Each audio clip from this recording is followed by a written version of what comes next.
I want to frame the discussion today with this concept that while there's a lot of science and research that backs principles of training, there's a heavy amount of personalization that is necessary in that.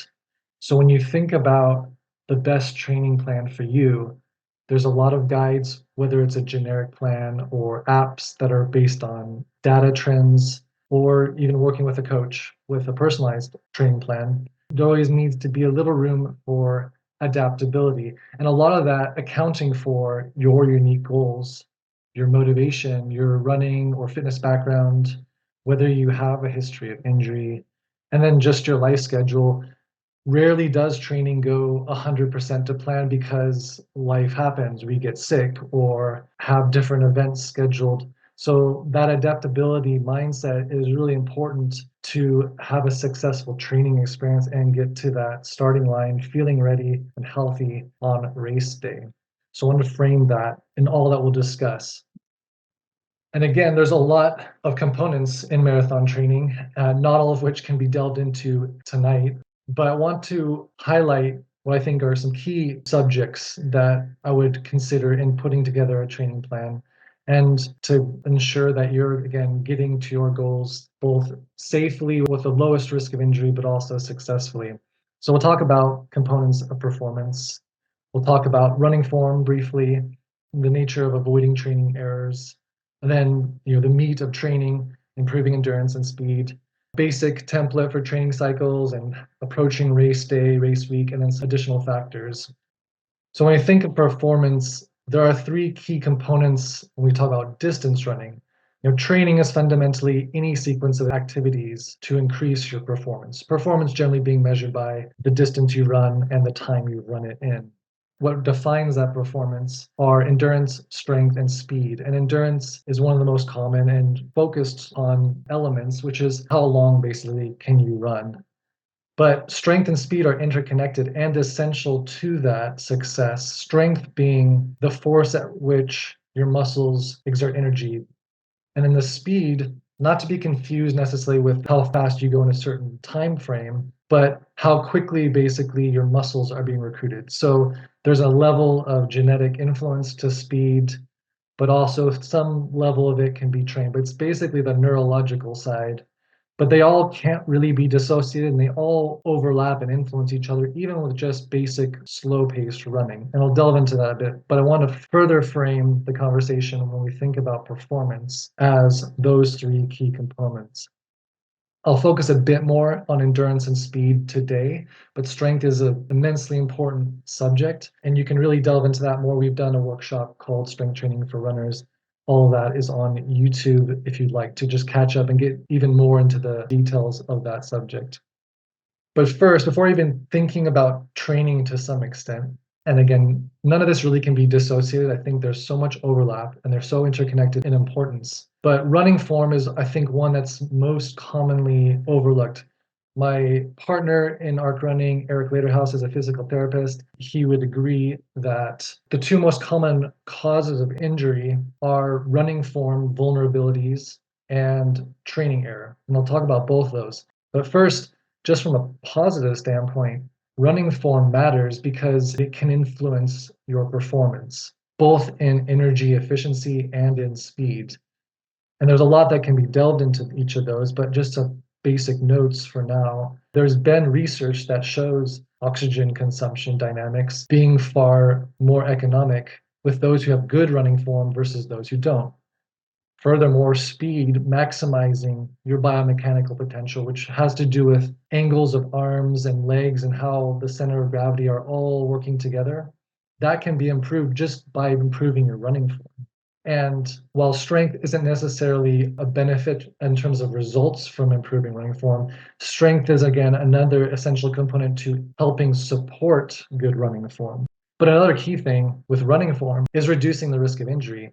There have been studies that show that people who've worked to sharpen their running form in the areas they are vulnerable, and nobody has perfect running form, but those who've tried to sharpen the major vulnerabilities have seen a reduction of the risk of injury by up to even 62%. Because a reality I've seen as a coach Erica's seen as a physical therapist that there are a lot of people getting injured, especially when they delve into the half marathon and marathon distances. Some studies say as many as 85% per year of beginner runners, especially.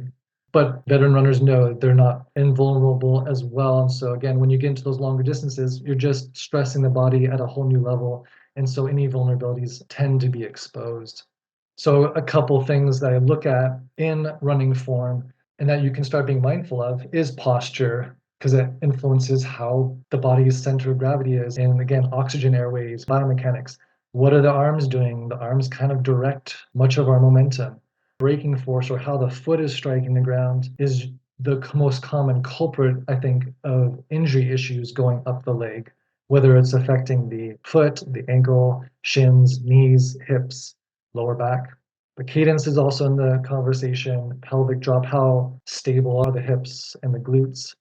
Again, we've delved really into this with a lot of examples in another workshop to explore, or reach out if you want to consider having your own form specifically analyzed, which we can do and give you lots of action steps and ways to start strengthening and improving that.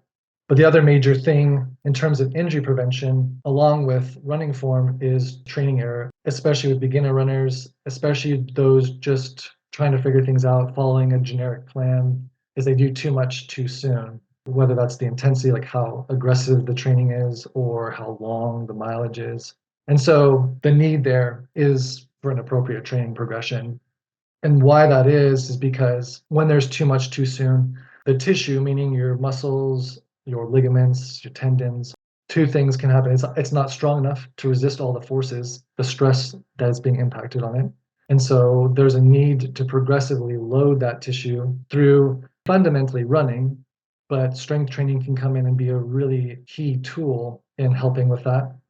And then also just the essential need for strategic recovery is so important, almost as important of what the training consists of, is making sure the recovery is appropriately applied. Because if the tissue never is allowed to recover, it never can fully repair, and it'll just get overworked. And then the benefits from all the work that have been put in aren't really realized. Injuries for marathon running plans tend to spring out not in the beginning, but like the middle, or like 6 to 8 weeks out from race day, when it's then down the line, you don't have a lot of options. And we want to help guide and inform people to not get to that point where it's that stressful and down to the wire. So if you had a history of that and you're not sure what to do about it, Erica's happily available to talk, have a free consultation, and make some suggestions. But keep in mind that injuries often occur about 3 weeks after a training year. So if you have, say, some shin pain that's starting to occur with your running, it may not have been just from yesterday or the day before, but looking back 3 weeks, thinking about what you were doing back then can start pointing towards what may have been the cause. It's more nuanced than that, but basic principle. So getting into more of the meat of the training aspect, in the sport of distance running, it is not the speed that limits us, it's endurance. So talked about endurance, strength, and speed. Endurance, especially with a marathon, is absolutely the foundation. And it's basically your work capacity. How much can you run? And that for a marathon has to be built up. There's no way to really sneak around it, at least if you want to be able to run the whole thing and feel good about it and not like you're trying to just survive. So training is essentially about increasing your ability to run long and slow. Nothing fancy, just getting out running. It can be built up through warm-up runs, cool-down runs, short runs, moderate, long runs. Endurance is being built up when you're at a relatively moderate heart rate, 60 to 70% max. Able to breathe calmly, 3-3, meaning like 3 steps inhale, 3 steps exhale. Or some would say, for at least an easy pace, are you able to basically have a conversation while running? A long run is one of the most critical runs or workouts of a training week in terms of building endurance and getting ready for a marathon.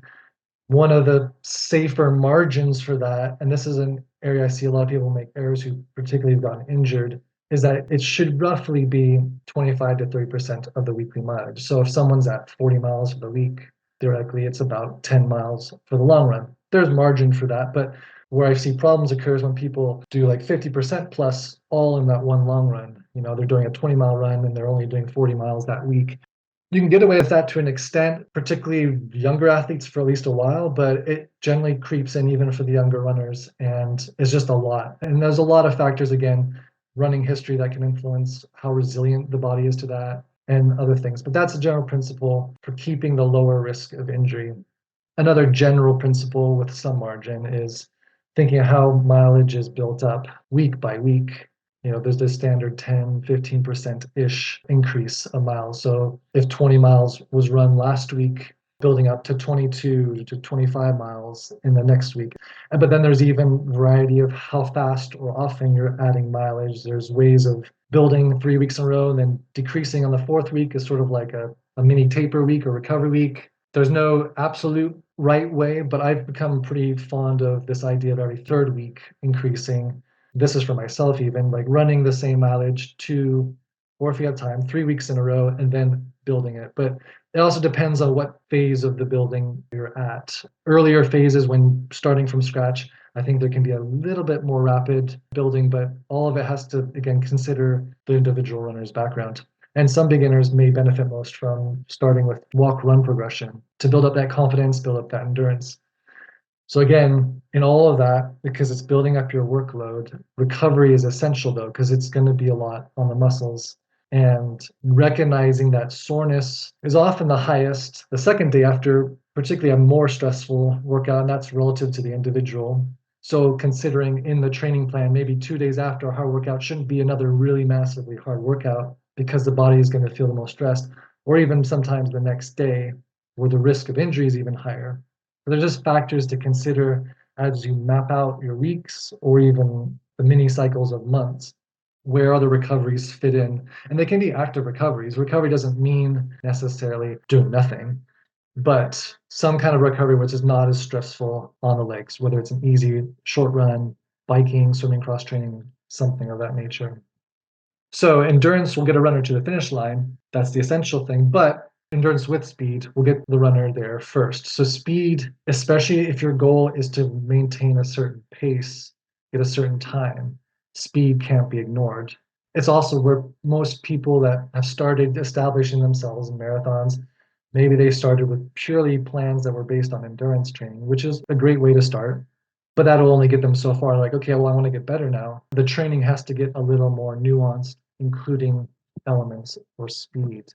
It's very relative to how that gets implemented.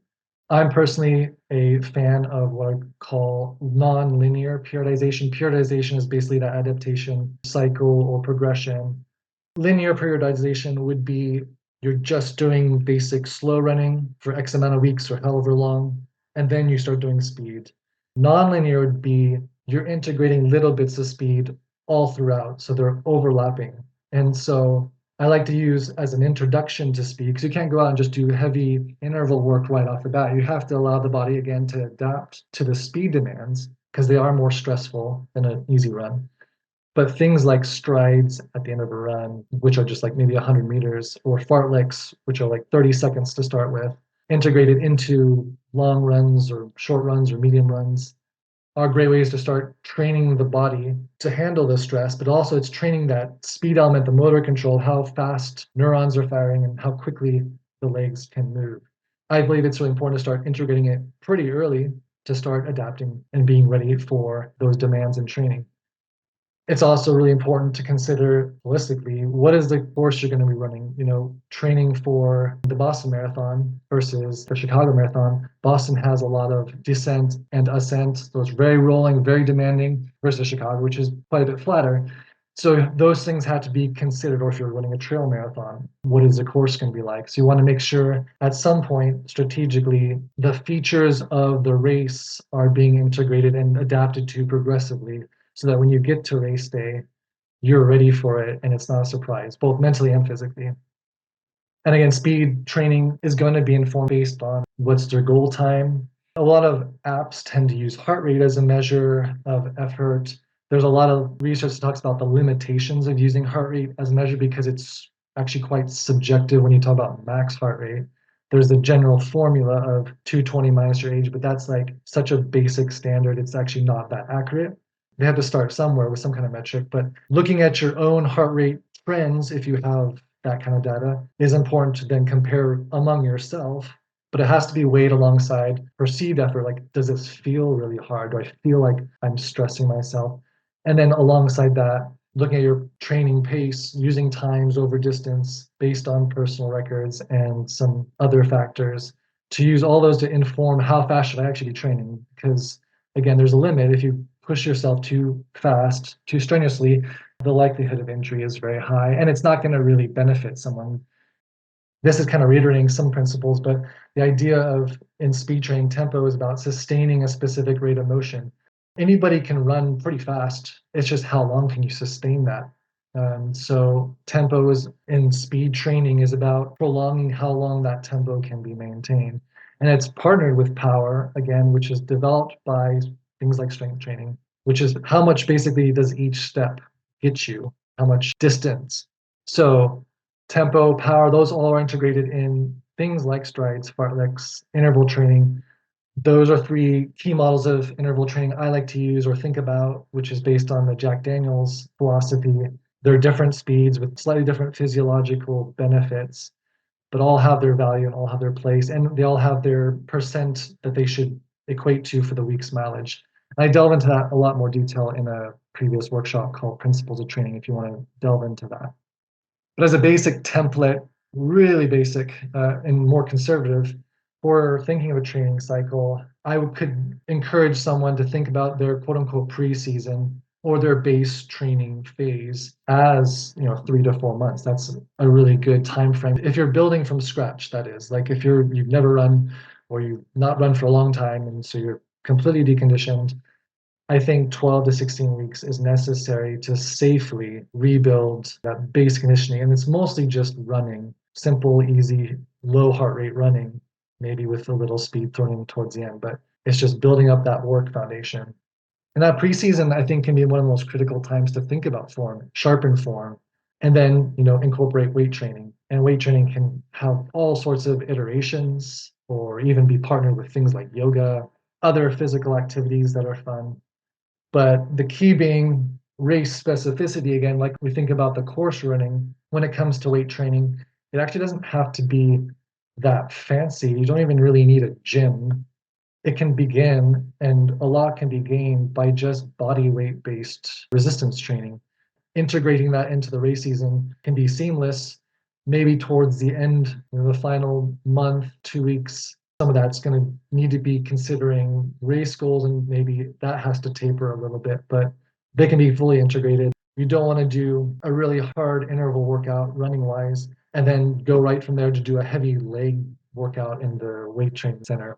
That's going to overload it. So breaking those up, mixing them in where they're complementing each other, but also not compounding is going to be really important. With a good foundation set, and again, there's a lot of range, and not everybody has this much time. As a coach, I worked with people with much shorter range. We just have to be realistic and try to maximize time. And again, a lot is based on their current fitness and their history. But I have found personally, with good base training, 18 to 20 weeks is an excellent amount of time. It allows flexibility where if something happens, any setbacks, I'm not stressed because it's going to completely derail my training. I have room for adaptation, adjustment. It also allows time to get up to what I would say peak mileage, which can be 1 or 2 weeks right before the taper, of roughly maybe 55, 65 miles. There's again a range there. There's people that have gone and run a marathon with less mileage than that, but I think the ideal potentially to be ready in that distance to feel the most comfortable in a sense, getting up more towards that, because then also you want a key long run in preparation during the peak mileage phase is getting up to at least running about a 20-mile run. That's a pretty standard distance in most plans. It has that 6-mile margin from the race day, but 20 miles seems to generally be enough for people to feel mentally and physically ready. I ideally love to do that a couple weeks, even building up a bit more, but it's so much based on experience and goals. But the key is that the body needs to have worked enough to have a sense of what it's going to be demanded of if you want to run the whole thing without walking or suffering as much through it. Other key components in the race season are eventually, with long runs especially, practicing your fueling strategy. You don't want to be experimenting on race day with new gels or foods or anything like that.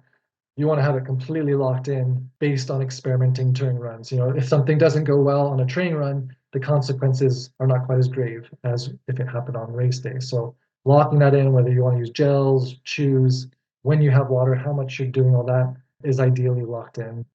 Also, a thing that's commonly overlooked as hugely advantageous, especially if pain is starting to erupt and or you feel like you may be at the edge, or particularly for, I think, older runners, cross training. The bike is an excellent tool, whether it's a stationary or a real bike. It doesn't quite get the same aerobic benefits as running, but the muscular and general physiological benefits are really strong. I've worked with a lot of athletes, young ones even, to great effect, that have had to use a lot of biking because they're on the edge of potential injury. They just have nagging things. And so biking takes the stress off because it's non-impact based while still giving them work to do and a lot of strength development. So when they are able to go from that to running, it's a pretty seamless transition. Or even a swimming pool can be excellent with especially the aerobic side, or aqua jogging, all these things. And there's other types of activities that can help mix up the training or be a benefit along the way as you're building.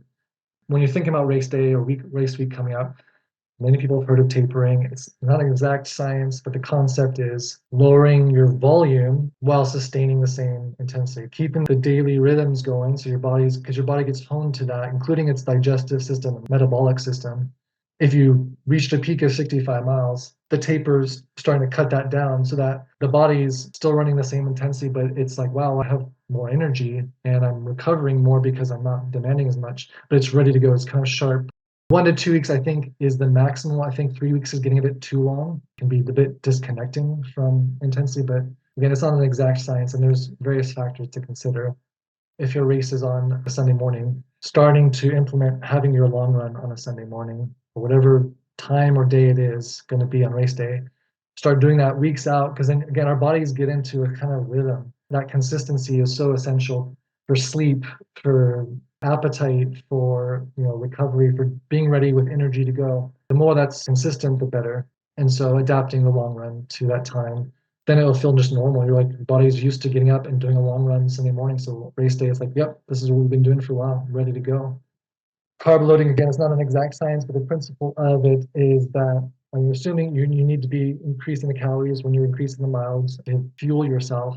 Once you start tapering, you're continuing to consume the same amount of calories, but because you're not doing as many miles, the theory is that, especially the final week or final 3 to 4 days, you have a reserve, because our bodies get so attuned to taking the energy from food, having it ready as muscle glycogen to use in running, that if it has excess, it's not just being wasted, it's there ready to go, because that's what the body's been trained to. So the theory about it is the less mileage adds a little bit of reserve so that a race day you have that to power you on. You'll still need supplements like with energy gels or chews, but it's a principle. And you also have to know your digestion and what works well, and be smart. Don't try new foods the days before. As I've said, routine is essential. Sleep, ideally, nutrition, hydration, all those things make a huge difference. The most common error I see with, once it's race day itself, when going out, it's so easy with the adrenaline and excitement of the race or the crowds. You want to get out of the crowds to go way too fast in the first mile or two, and then serious consequences result. So being really mindful of pacing begins by training that way, learning pacing and establishing the muscle memory. So it shouldn't be new on race day, but again, even with people who train really well and diligently, that adrenaline and excitement can kick someone in the butt because it's a long way to go. So usually we're going faster than we realize, even when we feel like it's going easy at the beginning of a race. As a final note, there are other key factors. Nutrition, I've mentioned, is huge. And we have workshops delving into all of these, how to fuel. Stretching, we're going to do a workshop next month. Is it helpful? Even things like running shoes, the psychology of running, and navigating injury. We have a lot of content to address different common injuries, or even just can I run through pain, that Eric has led as a physical therapist. So there's lots of resources we have available to educate and hopefully empower you to be a knowledgeable runner. A number of things. I think part of it, we learn our bodies and learn how to read our bodies and what's normal. One thing I talk about with athletes is, yes, you're going to be sore when you're building, and that's normal. And there's key ways to help in that recovery, not only just rest, but stretching, rolling or massaging out, putting ice on sore things. Those things can help the recovery process. Where it starts becoming a little more concerning is it just lingering like more than 2 or 3 days at the same intensity. If that intensity of pain is there beyond that, we might want to start paying attention or just back off a little bit, let the body recover a bit more, and then resume. A bit of pain doesn't mean you have to stop. It's just pain is our body telling us something, and we're learning to communicate or interpret it. Obviously, if the pain's increasing more and more each day, that's a very serious red flag to then pay attention to. Otherwise, sometimes based on how we were sitting during the day or had a weird sleep or we're just fatigued or other things, dehydration, the temperatures changed a lot. Those things can affect our bodies dramatically. That can be normal, but sometimes we have to listen to our body in the day, in the workout, and make adjustments within the workout. Like I feel really bad.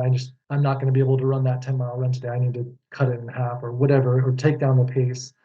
So there's a lot of, again, adaptation, but it's paying attention to like, is this staying constant and is it getting worse? Those are the key indicators of let's reassess and pull back a bit.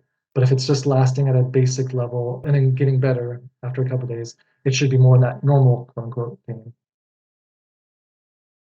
I mean, sure, why not? The key is adapting yourself to that. If you've never run before and you go out running with a heavy weight pack, that's a lot of stress on the body right at once. So it's about integrating a progression, running to begin with without a weight pack, and then maybe adding a little bit of weight over time and seeing how that goes and progresses. And I'm sure once you take that weight pack off, it's going to feel amazing and light. And it's the principle that more often sprinters have used. They've used weighted vests or other things to train because it's just an extra load. So it's building that strength up theoretically. And so, again, the principle is just allowing time to adapt to it. That's the key. There's all sorts of ways to train and get better, and they're fun to explore. Allowing the time to adapt is important. Having not worked directly with anyone who's come off chemotherapy, I would imagine, again, I mean, it's a partnership with the doctor, clearing yourself to run. And then principally, it's just being very patient and gentle in building up. It might be a walk run program or starting with just walking. It's just seeing how the body does with a little exercise, noting it, and then saying, okay, that was good. I'm recovering well, and you can continue that and or build from there. So again, it's that adaptation, making sure the body's not being overwhelmed and stressed. And in this case, with the chemotherapy as part of the history, being in communication with a doctor as needed to make sure that that's a healthy progression in terms of like the internal medicine and looking at those markers. The principle is, again, just a progression. So maybe the ratio is higher walking to running to begin with, but then you start trimming the time of walking and elongating the time of running. So you can mess with the breaks, how long are they? And over time, they get to the point where you just don't need the walking breaks. So again, it's just thinking about how much time you need currently to walk to feel like you're recovered enough to then run for however long your goal is for that little section, and then slowly trying to shift the ratios. And that should be enough time. Again, you have to listen to your body. Everyone's different too. Some people are more injury prone than others. It's learning your body, but learning what are the tools I have to help my body recover beyond just stopping. Because sometimes active rest is more productive than just simple sitting still. But active rest can look like swimming, biking, all sorts of things, lifting weights, yoga. Again, so much being attuned to your body and seeing how is it progressing with the changes being implemented. The key is allowing yourself the time and being patient. It's when people feel rushed and start rushing things that injuries most likely happen.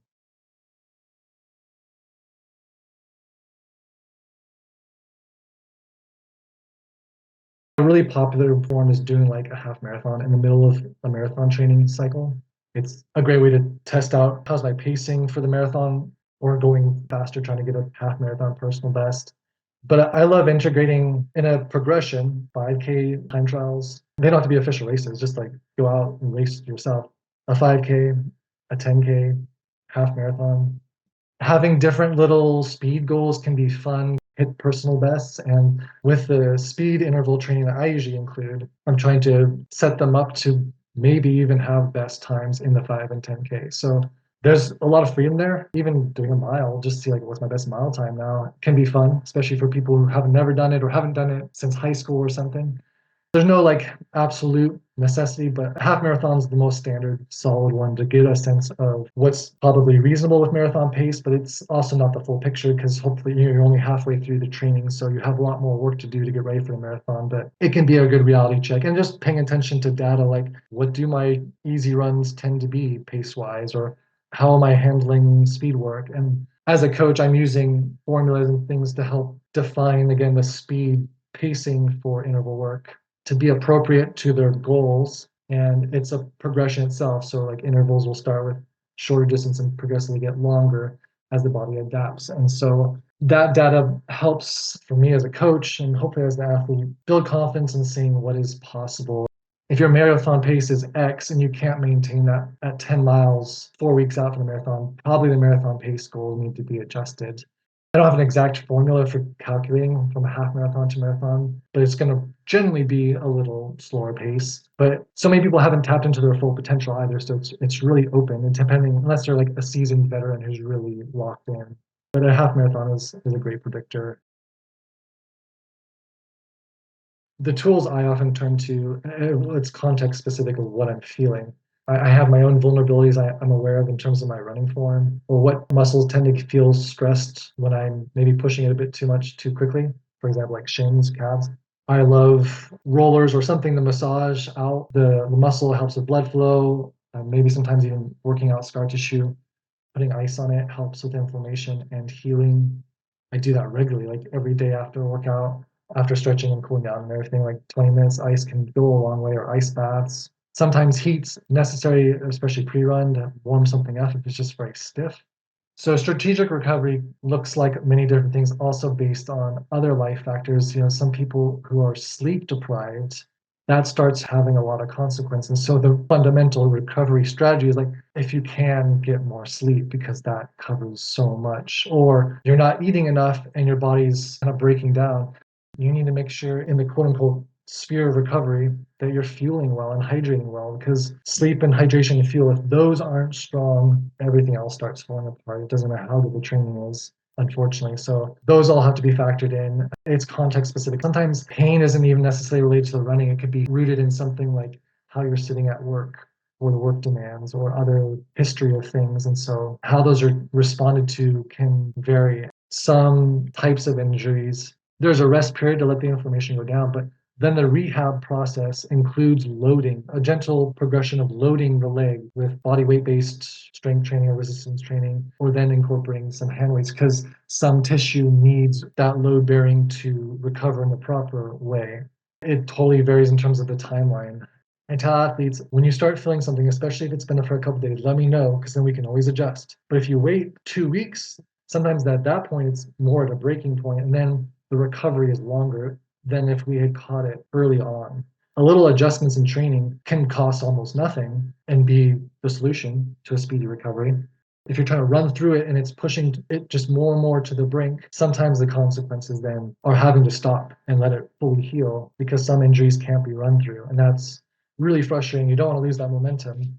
There's not a fast track or a rushed way, but between Eric and I working together with some athletes who are in a tight time frame, they want to still race, but they've had injury.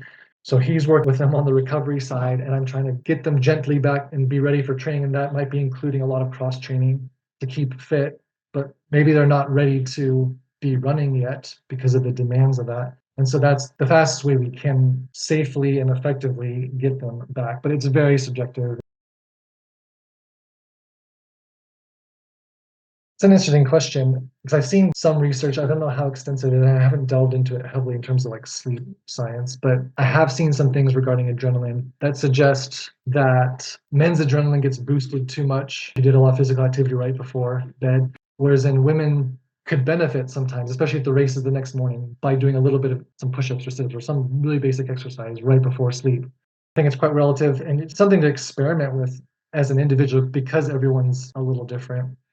Try it out, see how it affects you. I know sometimes I'm kept up because I feel like I have so much adrenaline, and then doing like some push-ups actually kind of gets some of that energy out. It feels like I calm. So that's me, but it's very subjective depending on yourself. So I say experimenting with things or even working with a sleep doctor if it's like serious chronic sleep issues can be helpful.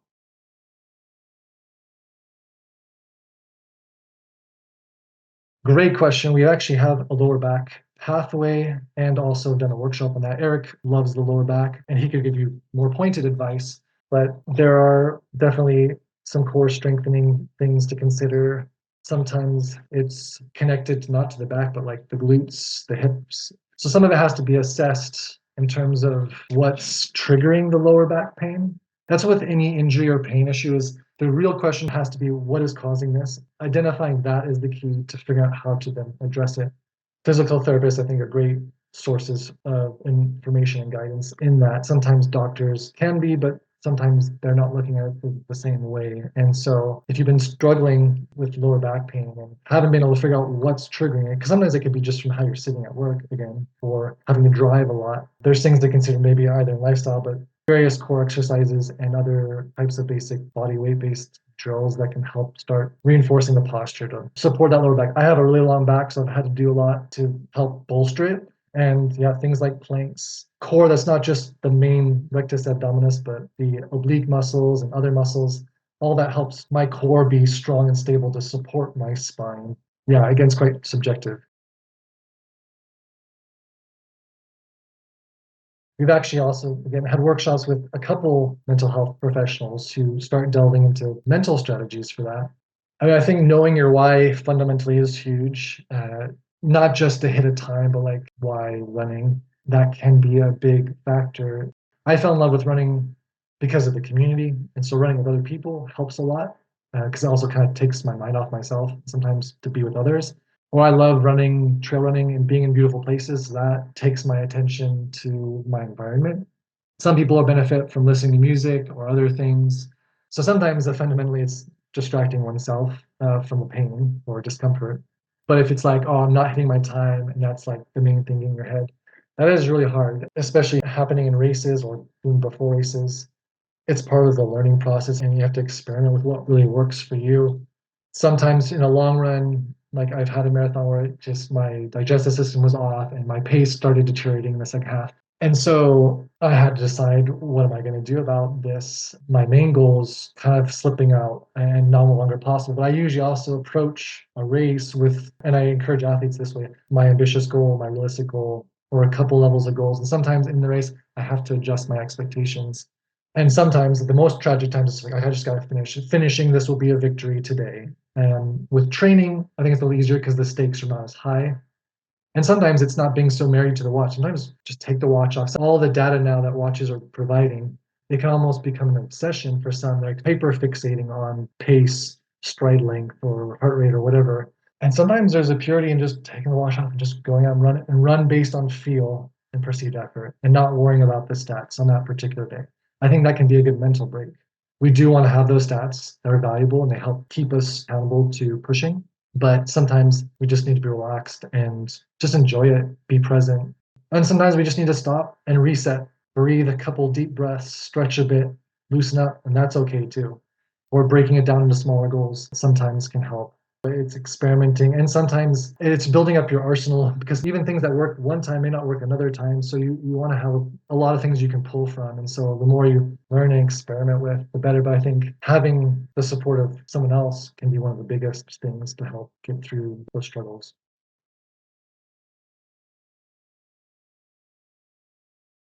Yeah, that's again kind of the mental side. And adrenaline, I think, is fundamentally what we want. It gives us a little edge that we don't normally have, not even in training sometimes. And race experience just helps us learn how to channel that and hone it and preserve it in a way that's not burning us out and using it at the right time. I was very nervous before racing a lot in my younger years to the point of being like lightheaded. It was kind of ridiculous, but I learned, I think, partly by adjusting expectations of myself, and partly once I was out of a collegiate environment and I was just running on my own in street runs, the stakes felt different. I guess I reframed what I was doing and why I was doing it, what the goals were. And I mean, fundamentally, we're racing against ourselves, and that can be very competitive. But obviously, in terms of the physiology of heart rate, a lot of it has to do with managing stress and being calm as possible with breathing. We're learning to relax the body as much as possible because sometimes we get so tense. We're using more energy by being tense, but we're actually going slower than if we just relaxed and actually took a deep breath and then went. Training is the place to experiment with that. how to relax yourself in stressful environments. And that's what it's designed for, is to help us get comfortable with being uncomfortable, basically. And hopefully through controlled breathing techniques, keep the heart rate in check. All our heart rates are a little different. I have found, especially early in runs, a way to try to keep that in check is very consciously breathing in rhythm with my foot strikes. So for me, it might be like 3 or 4 steps inhale, 3 or 4 steps exhale in the beginning. Eventually, that gets too hard to maintain, and I adjust my breathing pattern. And in a higher intensity race, when you feel like you're kind of at your aerobic threshold, sometimes it's about getting the carbon dioxide out more. So it's actually breathing out very intentionally longer and then having a strong inhale. So at my maximal pace, I might be breathing out 2 steps, in strong 1 step. So there's different ways to try to practice breathing that can kind of help try to keep the heart rate in check, try to keep the lactate from not becoming overwhelming, though it inevitably is going to come. And that's what training is trying to prolong. But conscious breathing, especially in the start when it feels more controlled, can be a great way to set your heart rate up.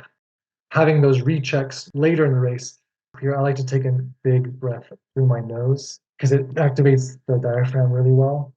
I just take a big deep breath through my nose, breathe out, and then I continue with my generally mouth breathing. But that inhale through my nose is a sort of mental and physical sometimes reset that can also maybe help with the heart rate.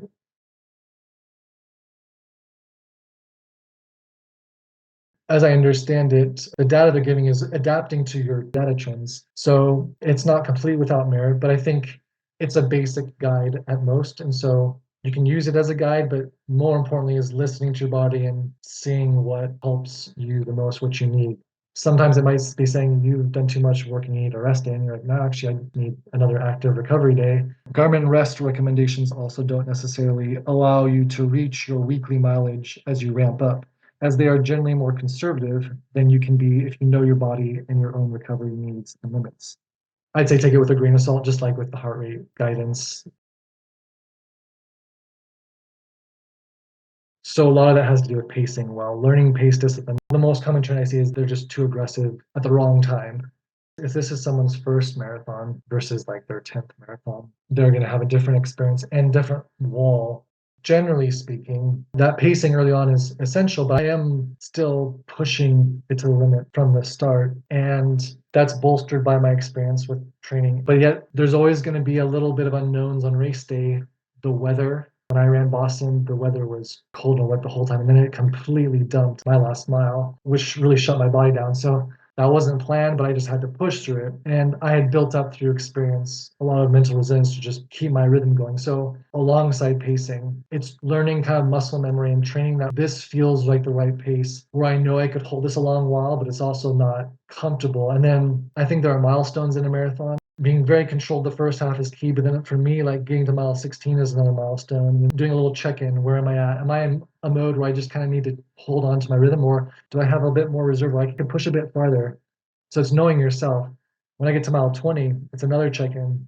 By default, I've trained myself and I try to train others how to push when they're tired. So in training with like speed work, there can be elements, even starting with small distances, like strides at the end of a workout, where you come back from a long run and you do some quick 100-meter strides that are fast. And it's teaching the brain that your body actually has more in it than it thinks, because our brains want to be as comfortable as possible. So a lot of it, it's brain training of what our body is capable of and helping them learn to communicate with each other.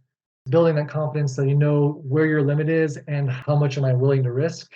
The opportunity is to practice pushing to that limit, maybe even farther, and then it bonks. I'd rather that happen in a trial race, ideally, and learn from that than the actual final ultimate goal of the marathon. I think there's less to regret by pushing a little bit farther in those final miles and hitting a wall than holding back and feeling like you have a lot of extra energy at the end. Like, I could have gone faster. So I lean towards the side of pushing it, but you really have to gauge and know your body and where its limits are in that moment.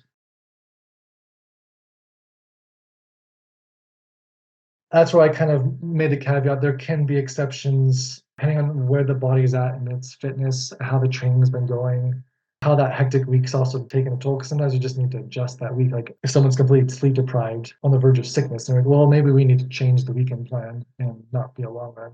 But on the other hand, as you get closer to race day, you're like, well, we need to make sure the body is adapted to that within reason. Fundamentally, again, the principle of the long run being 20 to 30% is to reduce the risk of injury. There is margin there because of my experience, for example, having run as long as I have a bit more margin to handle it because my body's been through it a lot. But I also recognize as I get older that my body can't just go and do crazy things like it did when I was 20. So I have to weigh both those things carefully and make a calculated risk. So yeah, when a week is crazy and maybe other runs have fallen short, or you only have really time for a couple runs, then yeah, that has to be factored in. But there still needs to be some kind of progression to that. You don't go from 0 to like a 10 mile or 0 to a 20-mile run by itself, because that's just a lot of stress and that will catch up quickly. And sometimes it's fitting in other cross training, other things to make sure the body is allowed to adapt. But yeah, it's a very subjective factor. We need to get some key long runs in. How do we do that safely in this context? And it's kind of a one-on-one conversation of where we're at in training and how the body's been doing. And we have those discussions. Okay, let's skip that day and prioritize this day, etc. But it's very personalized. I create a plan, but we have to be adaptable to it because life happens, and part of it's an experimenting process, part of it, learning from that, trying to understand what are the key goals is part of the conversation too, and that's where a coach can be helpful. The principles are the same. I mean, there's 60-year runners who can do more than a 30-year-old runner if that 60-year-old's been running for like 50 years. So again, it's quite relative to the person's history. They obviously have to consider the aging body in terms of how much stress it can handle at once. So it probably needs a much gentler progression, probably needs more cross training blended in and not pure running. Again, it really relates to that individual's history and how their body's doing now. But obviously, we have to take into account age. Our tissue just gets a little less resilient the older we get, or at least resilient to immediate stress. Electrolytes are key. We need them. If we're depleted, then the body will bonk and have issues, especially in hotter climates. There's so many varieties out there, and that's again where it's important to experiment with it in the training to figure out what tastes good, feels good, digests well. So it's figuring out which one you like and works, figuring out when you want to start taking it theoretically in the marathon as you practice with the longer runs. Like after 5 miles or after 10 miles, I'm going to start taking X amount of this energy supplement, whether it's in drink form, gel form, chew form, and experimenting with what is needed. And day to day can be different too. Like you can have X amount on you and then not really need all of it by the end. But having a plan and having a routine kind of locked in previous to the race day is again the essential factor. Probably in partnership with whatever the recovery from the doctor is given, and knowing how to progressively load it and retrain the knee to be stable, supported by all of the muscle groups that it needs, because it's not the knee alone, it's usually the glutes involved, calves, all those things. And so it's just rebuilding the tissue resilience in a patient progressive manner. And there's all sorts of different drills and exercises that can help build that knee, because it's not the meniscus itself per se, it's the quads and the hamstrings and all those other muscles supporting the knee that have to make sure that they're strong and that the mechanics are working in the way that they need, and then building up your resilience from there with running, etc.